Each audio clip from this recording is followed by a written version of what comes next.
आज ही Doubtnut app download करें। Doubtnut पर होगा अब आपके सभी मैथ्स, केमिस्ट्री, फिजिक्स और बायोलॉजी डाउट्स का सफाया। बस अपने क्वेश्चन की फोटो खींचो, उसे क्रॉप करो और तुरंत वीडियो सोल्यूशन पाओ। Download now. जैसे हमारा क्वेश्चन है which has higher boiling point. तो इसमें कई सारे क्वेश्चन है, A part, B part, C part, D part, D part. तो हम लोग एक एक पार्ट करके चलते हैं। तो पहला पार्ट अपन ए पार्ट सेलेक्ट करते हैं। ए पार्ट में फिनॉल और दूसरा क्या है, बेंजेथाइल।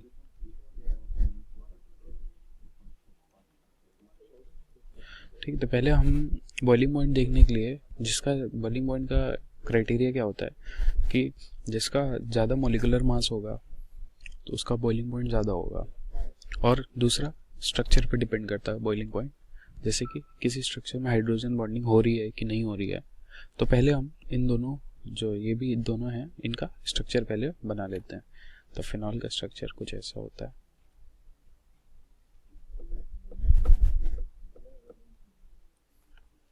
और इस पे लोन पेयर रहता है। और ये बेंजेथाइल का स्ट्रक्चर ऐसा होता है। फिनॉल और बेंजीन थायोल। तो इसमें हमने देखा कि बेंजीन थायोल का मॉलिक्यूलर मास जो है वो ज़्यादा है, तो उस हिसाब से जो बॉइलिंग पॉइंट किसका ज़्यादा होना चाहिए, बेंजीन थायोल का। लेकिन बेंजीन थायोल में हाइड्रोजन बॉन्डिंग नहीं होती है और जो फिनॉल में हाइड्रोजन बॉन्डिंग होती है। हाइड्रोजन बॉन्डिंग फिनॉल में कैसे होती है देखते हैं अब हम। जैसे एक सिंपल अल्कोहल ले लिया, इसके ऊपर लोन पेयर है, और दूसरा एक अल्कोहल ले लिया हमने, यही एक अल्कोहल ले लिया पूरा दोनों। तो इन दोनों में हाइड्रोजन बॉन्डिंग देखते हैं। जैसे ये आर है, ये ओ बॉन्ड है, इसके ऊपर लोन पेयर है, ये एच है। ठीक है, ऐसे ही दूसरे का है, ये एच है, ये ओ है, ये आर है। तो इस पे जो होगा नेगेटिव हल्का सा, ये इलेक्ट्रोनेगेटिव है और ये इलेक्ट्रो, इस पे हल्का सा पॉजिटिव चार्ज होगा, क्योंकि ये वाला जो ऑक्सीजन है ये ज़्यादा इलेक्ट्रोनेगेटिव है, तो ये इसको अपनी तरफ को इलेक्ट्रॉन इससे खींच रहा होगा, तो इस पर हल्का सा पॉजिटिव चार्ज आएगा। और जो ये वाला ऑक्सीजन है इस पर हल्का सा नेगेटिव चार्ज होगा, सिमिलरली इस पर भी पॉजिटिव चार्ज होगा। तो ये जो इनके बीच में एक हाइड्रोजन बॉन्डिंग होगी। ठीक है, ये इस H और इस O के बीच में। तो इस हाइड्रोजन बॉन्डिंग की वजह से कई सारे जो मॉलिक्यूल्स होते हैं इनके, जैसे ROH के मॉलिक्यूल्स कई सारे होंगे, एक दूसरे में जुड़े हुए होंगे। तो इसलिए हाइड्रोजन बॉन्डिंग की वजह से फिनॉल का जो बॉइलिंग पॉइंट होगा वो ज़्यादा होगा बेंजीन थायोल से। अब जैसे बी पार्ट हम लेते हैं। बी पार्ट है which has higher melting point. Which has higher melting point.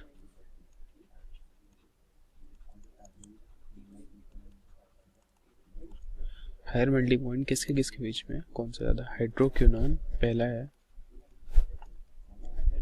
Quinone. B part जो है कैटीचॉल, कैटीचॉल। ठीक, तो पहले हम इन दोनों का स्ट्रक्चर बना लेते हैं, फिर देखते हैं। तो पहला हाइड्रोक्विनोन का स्ट्रक्चर कुछ इस तरह से होगा।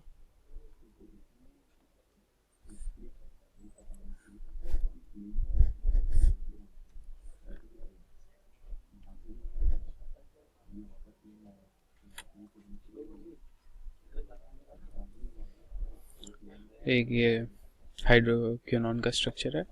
कैटीचॉल का स्ट्रक्चर हम बना लेते हैं। कैटीचॉल का स्ट्रक्चर कुछ इस तरह से होगा।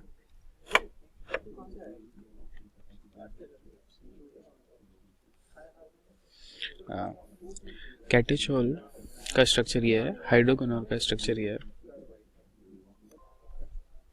अब जो हाइड्रोक्विनोन का मेल्टिंग पॉइंट होगा वो कैटीचॉल से ज़्यादा होगा। क्यों, वो देखते हैं हम। जैसे हाइड्रोक्विनोन है, तो हाइड्रोक्विनोन में ये इंट्रामोलिकुलर हाइड्रोजन बॉन्डिंग होती है। कैसे होती है देखिए, आप स्ट्रक्चर में बनाता हूँ।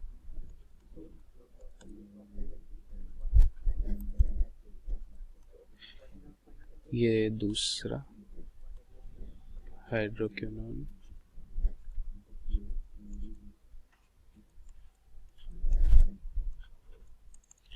तो इस पे जो नेगेटिव चार्ज है ये इसके H से हाइड्रोजन बॉन्डिंग करेगा।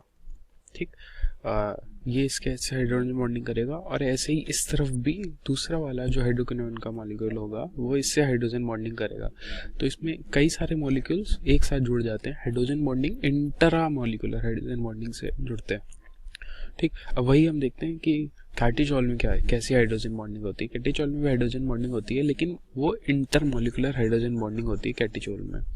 देखते हैं हम कैटिचॉल में कैसी हाइड्रोजन बॉन्डिंग होगी। कैटिचॉल में कैटिचॉल के स्ट्रक्चर बनाते हैं।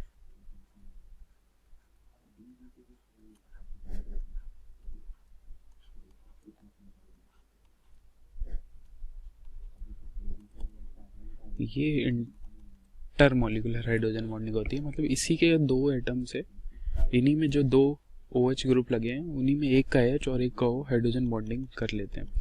ठीक, जैसे इन दोनों इस O के बीच में और इस H के बीच में हाइड्रोजन बॉन्डिंग होगी इसमें, तो इसमें इंटर मॉलिक्यूलर हाइड्रोजन बॉन्डिंग होगी, तो ये अपने में ही हाइड्रोजन बॉन्डिंग करके रहेंगे, तो इसमें ज़्यादा मॉलिक्यूल जुड़ नहीं पाएंगे एक साथ। इसमें क्या होगा, बहुत लंबी सारी चेन बन जाएगी इसमें, क्योंकि इंटर मॉलिक्यूलर और दूसरे मॉलिक्यूल जोड़ते हैं।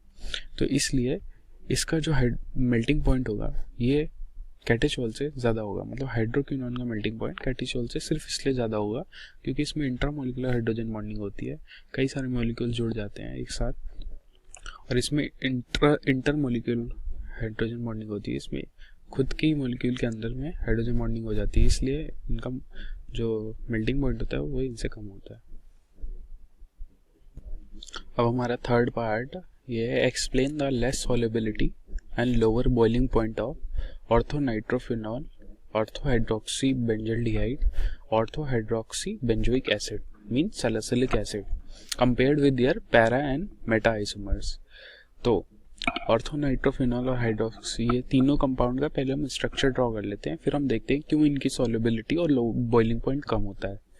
ठीक है, तो पहले हम ऑर्थोनाइट्रोफिनॉल का स्ट्रक्चर ड्रॉ कर लेते हैं। तो पहले फिनॉल,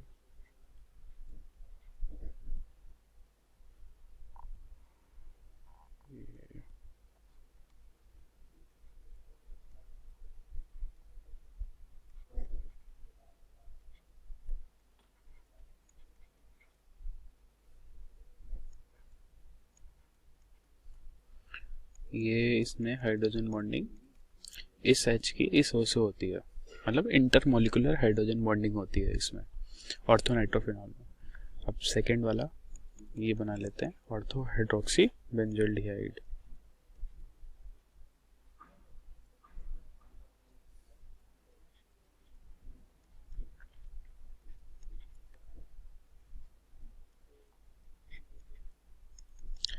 इसमें इंटरमोलिकुलर हाइड्रोजन बॉन्डिंग होती है इस O में इस H से। और थर्ड वाला क्या है हमारा, ऑर्थोहाइड्रोक्सी बेंजोइक एसिड।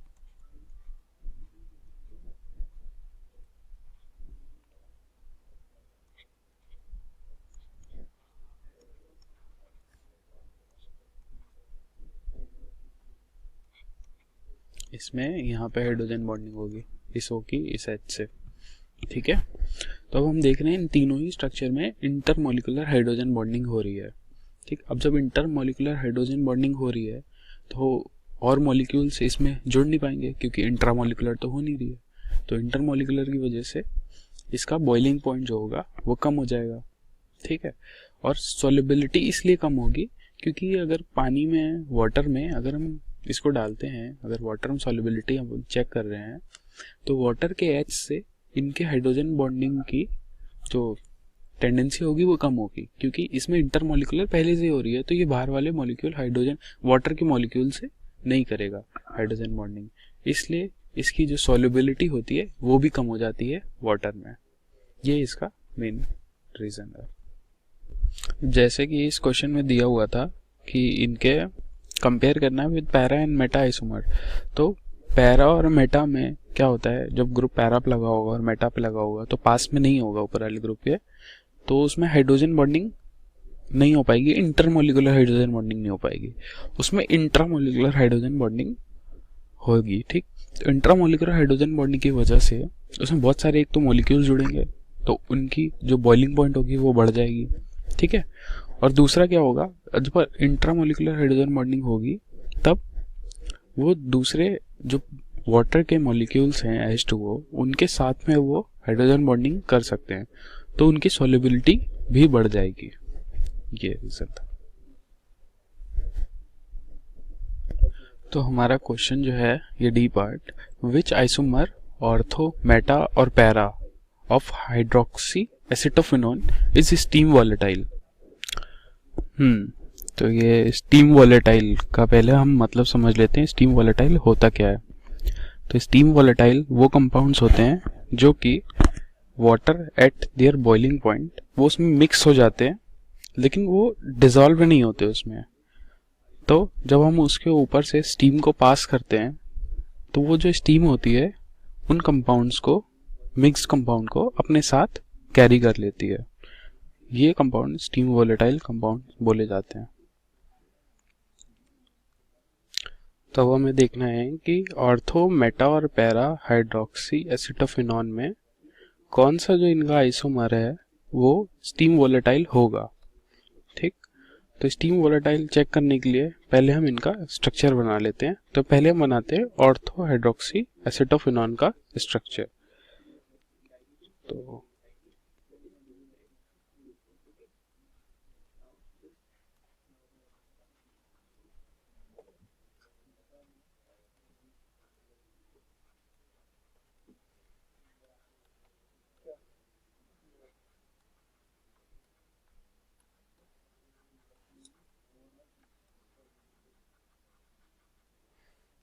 जो अब हम बनाते हैं मेटा।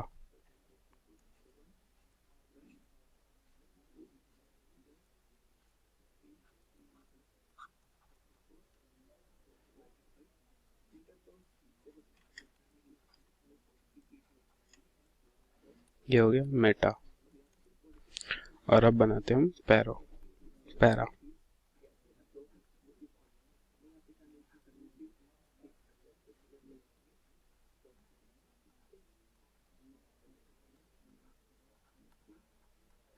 तो इसमें हम देख रहे हैं कि इसमें जो ऑर्थो हाइड्रोक्सी एसिटोफिनॉन है उसमें इंटरमॉलिक्यूलर हाइड्रोजन बॉन्डिंग होगी, क्योंकि ये दोनों पास पास ग्रुप लगे हुए हैं तो इनके बीच में इंटरमॉलिक्यूलर हाइड्रोजन बॉन्डिंग हो जाएगी। लेकिन इन केसेस में होगा मेटा और पैरा में हाइड्रोजन बॉन्डिंग नहीं हो पाएगी, इंटरमॉलिक्यूलर हाइड्रोजन बॉन्डिंग नहीं हो पाएगी। इन दोनों में इंट्रामॉलिक्यूलर हाइड्रोजन बॉन्डिंग तो होगी लेकिन इंटरमॉलिक्यूलर नहीं हो पाएगी। अब जैसे ऑर्थो हाइड्रोक्सी एसिटोफिनॉन में इंटरमॉलिक्यूलर हाइड्रोजन बॉन्डिंग हो रही है तो ये वाटर मॉलिक्यूल से हाइड्रोजन बॉन्डिंग नहीं कर पाएगा। तो इसका मतलब ये डिसॉल्व नहीं हो पाएगा उसमें हाइड्रोजन बॉन्डिंग, क्योंकि इसमें इंटरमॉलिक्यूलर है, बाहर के वाटर मॉलिक्यूल से हाइड्रोजन बॉन्डिंग हो नहीं रही है। तो इसके जो इनके कंपैरिजन में डिसॉल्विंग होगी वो इस कंपाउंड की, ऑर्थो हाइड्रोक्सी एसिटोफिनॉन की, कम होगी। तो इसलिए ये डिसॉल्व नहीं होगा बट मिक्स हो जाएगा। तो इसलिए ये कंपाउंड स्टीम वोलेटाइल कंपाउंड होगा, जैसा हमने डेफिनेशन में पढ़ा था स्टीम वोलेटाइल कंपाउंड की। सो अब जैसे हमारा ई क्वेश्चन है, ई क्वेश्चन ये है which of the following shows chelation. तो फर्स्ट है orthocresol, second oil of wintergreen, third है ऑर्थो आइडोफिनॉल, फोर्थ है ऑर्थोफ्लोरोफिनॉल एंड फिफ्थ है ऑर्थोसाइनोफिनॉल। तो इसमें हमें बताना है किस में चिलेशन होगा। चिलेशन मतलब इंटरमॉलिक्यूलर हाइड्रोजन बॉन्डिंग। ठीक, तो इन सारे कंपाउंड में 5 कंपाउंड दिए हुए हैं, इनमें कौन से में इंटरमॉलिक्यूलर हाइड्रोजन बॉन्डिंग होगी ये हमें बताना है। तो पहले हम इनके स्ट्रक्चर बना लेते हैं कि कैसे स्ट्रक्चर होते हैं। तो जैसे फर्स्ट है ऑर्थोक्रिसॉल। ऑर्थोक्रिसॉल का हम स्ट्रक्चर बनाते हैं। ऑर्थोक्रिसॉल को हम लोग 2-मेथिल फिनॉल भी बोलते हैं, 2-मेथिल फिनॉल। तो पहले 2-मेथिल फिनॉल का स्ट्रक्चर बनाते हैं।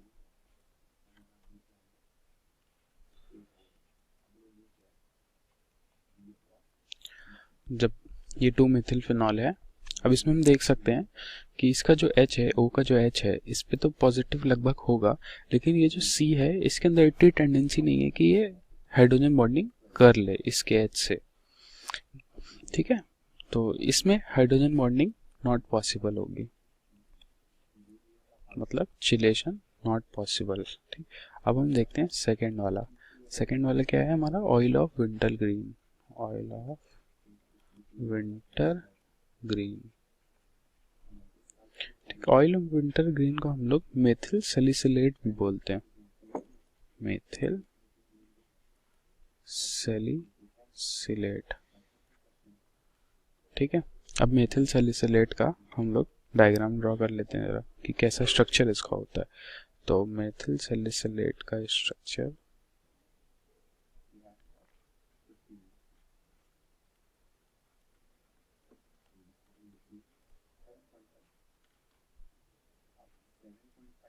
ठीक है, ये मेथिल सैलिसिलेट का स्ट्रक्चर होता है। तो मेथिल सैलिसिलेट में ये वाला जो H है वो ये वाले O से हाइड्रोजन बॉन्डिंग कर सकता है, इंटरमोलिकुलर हाइड्रोजन बॉन्डिंग कर सकता है। ठीक है, अब ये इंटरमोलिकुलर हाइड्रोजन बॉन्डिंग कर रहा है, मतलब इसमें चिलेशन हो रहा है। उसका मतलब ही यही होता है चिलेशन का कि इंटरमोलिकुलर हाइड्रोजन बॉन्डिंग होनी चाहिए, तो इसमें पॉसिबल है। ठीक, अब जैसे थर्ड वाला हम देखते हैं। जो थर्ड वाला हमारा है ऑर्थो आयोडोफिनॉल। तो ऑर्थो आयोडोफिनॉल का स्ट्रक्चर हम ड्रॉ कर लेते हैं।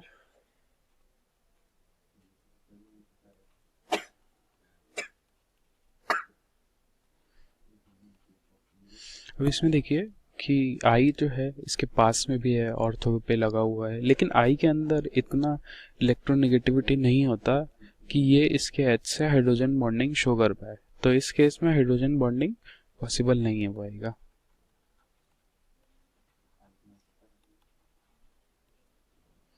ठीक है, अब जैसे हमारा फोर्थ जो है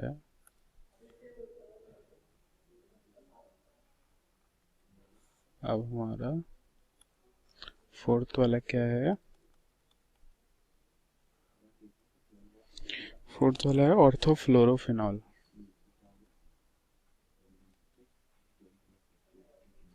ऑर्थोफ्लोरोफिनॉल का स्ट्रक्चर हमने ड्रॉ किया।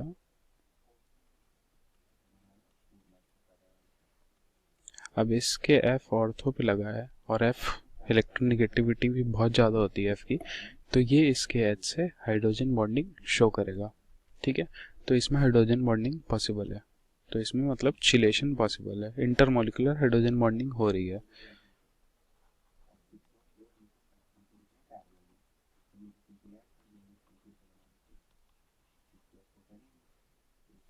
इंटरमोलिकुलर।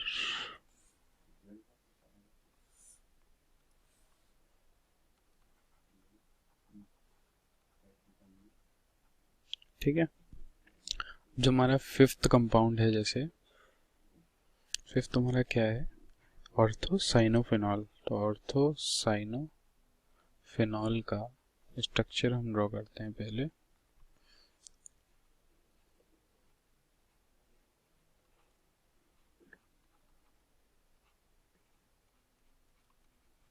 अब N, इसमें N है, N की इलेक्ट्रोनेगेटिविटी भी बहुत अच्छी खासी होती है, लेकिन फिर भी ये इससे हाइड्रोजन बॉन्डिंग इसलिए नहीं शो कर सकता क्योंकि जो CN है इसका जो नेचर होता है वो लीनियर होता है। CN लीनियर होता है, इसलिए ये इससे बहुत दूर होता है। CN जो होता है इसका N लीनियर होता है इसका स्ट्रक्चर, और ये N जो होता है वो इसके H से बहुत दूर होता है, इसलिए वो इंटरमोलिकुलर हाइड्रोजन बॉन्डिंग नहीं शो कर पाता है, तो इसलिए नॉट पॉसिबल। इसलिए इसमें चिलेशन नहीं हो पाता है। तो इस क्वेश्चन का ये आंसर है।